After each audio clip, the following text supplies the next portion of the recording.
It's time for a panel discussion, Tech TV style, led by two of your favorite guys.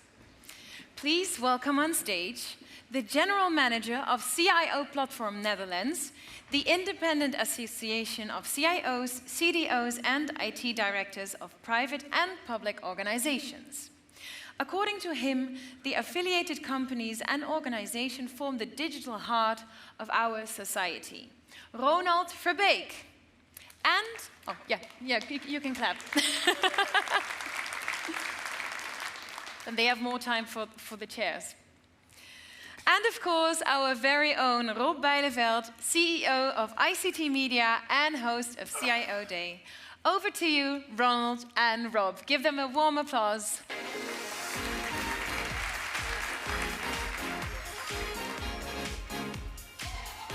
Yeah, thanks, Hiske. Oh, wasn't that a serious message by the commander, right? Is that not inspiring to have that reach out by the Minister of Defense saying, we need you, right? I think it's damn proud to be there, that we have those guys on stage. All right, let's have a serious panel discussion, right? After all kind of serious introductions also, right, Ronald? Exactly. We are going to talk about the strategic foundation for value-oriented initiatives, right? So we frame that. That means that we have a certain guest here, and those guests are also in cooperation with their trusted partners like PwC, Zoom, and Zscaler, right? But please provide me some explanation, some brief explanation on this. Why? Yes, well, within the CIO platform, the CIO community in the Netherlands, we've been discussing, of course, all kinds of topics that are relevant today, how digital technology can help with gaining the business goals of the companies and the organizations that are our members. And of course, AI plays a big role today in these kinds of discussions. But all within a set environment that we all know, organization, governance, architecture and compliance. So all this framework is already more or less set. It needs to change. And we saw this before with cloud and IoT and big data, that kind of thing. But with AI, we see that the business impact is really a lot stronger, maybe more business pool there as well. And of course, that needs the right foundation. So that's what we're going to be talking about next couple of minutes. So it's always good to have a conversation with you, but that will be a short one, right? Yeah, and then we could have chosen different chairs. Let's fill it.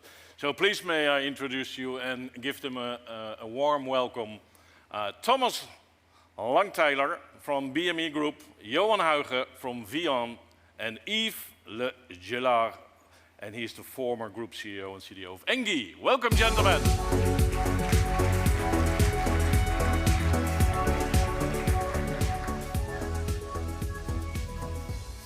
Yeah, that comes with the territory, Yves, right? Having the center stage as, right? Yeah, you feel extra pressure. Yeah, that's a good one. So let us start, gentlemen. Thomas, do you recognize this dynamics and what do you do with it? First question. There's Thomas, sorry. Yeah, of course. Hello, everyone. Of course, I recognize. Many faces today, right? Yeah. So even if the company that I work for, BME, is in a very traditional industry, it's in the building material industry. So we are one of the largest European building materials distributors in Europe.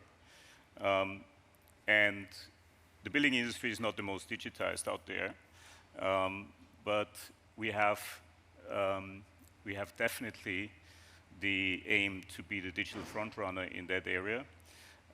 So yeah, AI plays a role in our ambitions.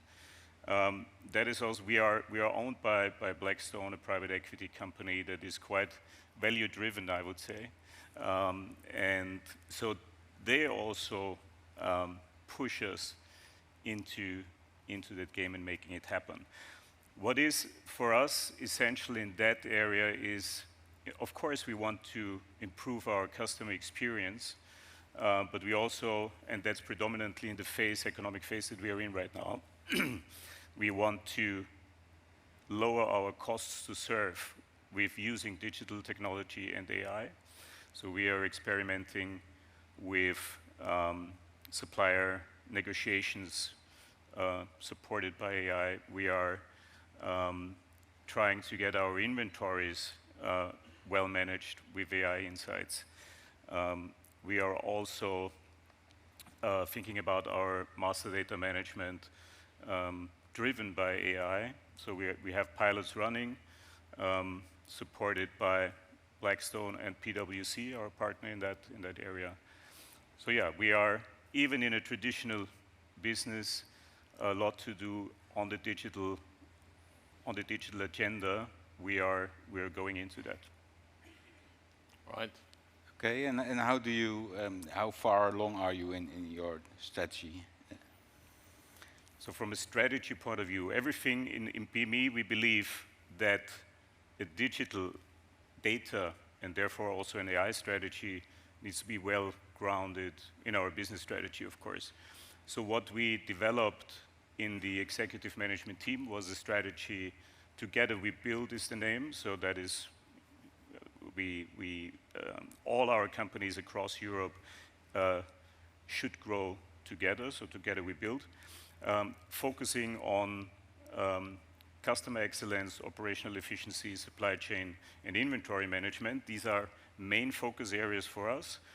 And our digital data and AI strategy is fully integrated into that business strategy. So we see ourselves, and that's also how it is formulated, as a driving force behind the business developments and the business improvements that we need to make in order to deal with the difficult market situations that we are in right now. Okay, and can you tell us something about the ecosystem that you work in, who supports you in that? Yeah, we are growing quite fast by acquisitions. So we are now about 14,000 employees across Europe, with 900 locations out there, constantly growing. We have a lot of legacy in our operations, so 10 plus different ERP systems and stuff. We are trying to get our data in order by connecting it to a central data platform, which is cloud-based. Also, our infrastructure operations go more and more into the cloud.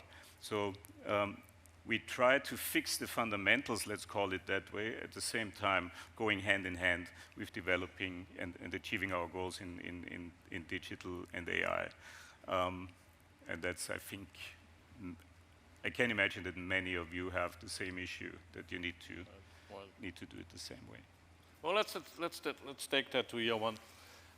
Listening to the business dynamics, so to speak, right? So what's totally different for you then in terms of those business dynamics? Well, thanks, Rob. So I work for a very big telecommunication company with about 130 million clients. We operate in 8 countries, mainly in the Eurasia zone.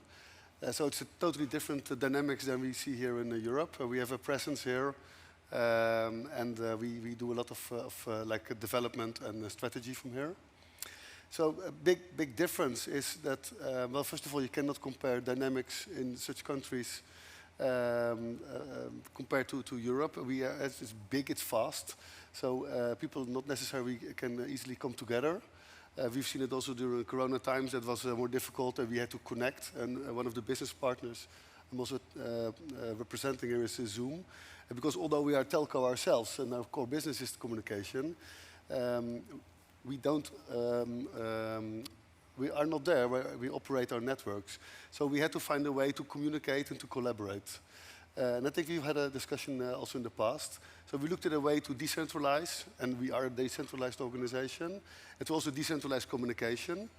And actually, the interesting thing is we see that now, especially in Asia, we are creating a IT hub in that region, is to actually more collaborate, but also meaning more physically collaborating. You have to see each other and have to understand each other. Like this, yes. This is a fantastic example. Right. Yes. Besides a digital twin, let's get and stay physical, right? But literally, we fly people to each other, because if you meet, you see that the cooperation months, even years ahead, people grow their network. I mean, you are actually a prime example. And then to collaborate, this is really, really key. Although we are mobile operator. So it's an interesting dynamics. Right. So let's go, Yves. What are you doing today? Please tell us. Well, for the past 8 years, I was the CIO at energy company ENGIE, formerly known as GDF Suez.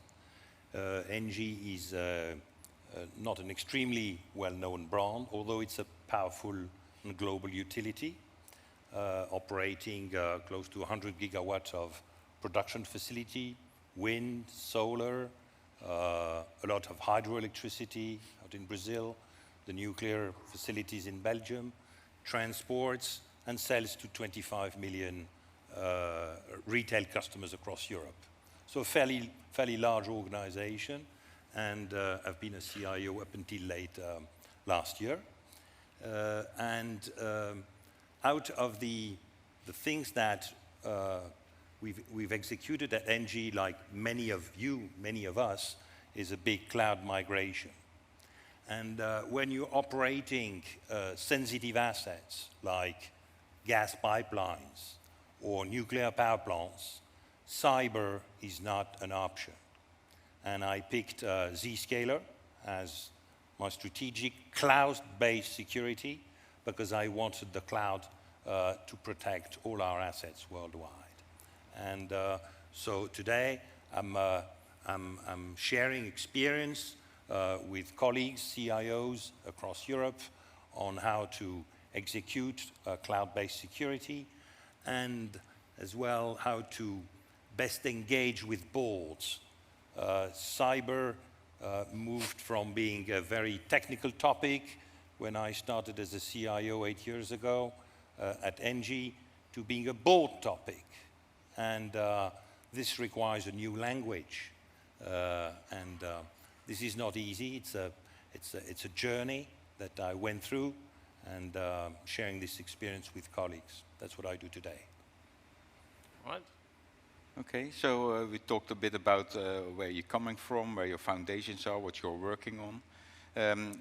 You all have to work within certain constraints, with talents perhaps being one of them. We heard that before today. But also the regulatory environment is quite heavily changing in Europe these days. How are you looking at that? Is that a framework that you can build on and can focus on? Is it something that maybe is a hindrance to your way of working or the opportunities you have? Well, first of all, benefits before concern, Ron, right? Always being positive, especially with the delicate matters. I think the fact that when you run a multinational operation and when you have to protect assets that fall into various jurisdictions, the fact that a body like the European Union is providing consistency actually is a great help for you as a professional. However, you still need to report locally, and that makes, from a daily operation, the incident management, that makes it complicated. So, as an organization, I think as organizations, we should welcome NIS2 as an example, although we're waiting in some countries for the detailed implementation. But what matters most is not the fact that you comply with a particular requirement, is that as a community here in this country and across Europe, we share the spirit, we understand the spirit of this law. And if we share the mindset, I think we will find ways to best implement pragmatically. Thank you. Others have something to elaborate on that? Johan, you feel the same way? Yeah, so a very interesting question was asked by our global CFO last week, because we are implementing information security across the group, mainly based on ISO, but we are also under American SOX controls because we are listed on the NASDAQ. Yeah. And he asked me, why are we doing this? This is rubber stamping. He used to be our chief audit, so I get where his question is coming from. And I was not really prepared for that question, but I said, look, all these standards, they are also built on best practices. Yes. And it makes you think and consider about things that you do. And I think, as you rightfully said, the world was different 8 years ago than today. Will be different in 8 years. It's an ever-moving target. But the most important thing is that you stop, consider, accept or not accept, and if you don't accept, you do something. And that dynamics, I think that's what counts. Not the name of the certificate itself, but the movement that you're making. Thomas, accept or not accept? For you? Accept, and I think what you said, Yves, is correct. So we follow up what's coming. We see it optimistic, and I don't see any constraints, at least for our business right now, that are hindering us to do anything. We're not stock listed yet. We are not critical infrastructure, so we have a bit, maybe an easier position. But you can be stopped if you become part of the news. So there's always exactly. something, some driver, exactly. some promise to your client. Yeah. That makes it. No, why you do it. we take security very serious. We had incidents like many companies, and so we have a new security team as well, and we are also following the NIS framework. So we're doing our stuff there, but the question was more into like European constraints, right? Yes, I think Right. that's right. So it's good that there is a CISO community then, right? Oh, Exactly. Yes. So I will tell my CISOs to join, of course. Now it makes sense, right? Now it makes sense. Ladies and gentlemen, please thank these fine gentlemen. Thank you.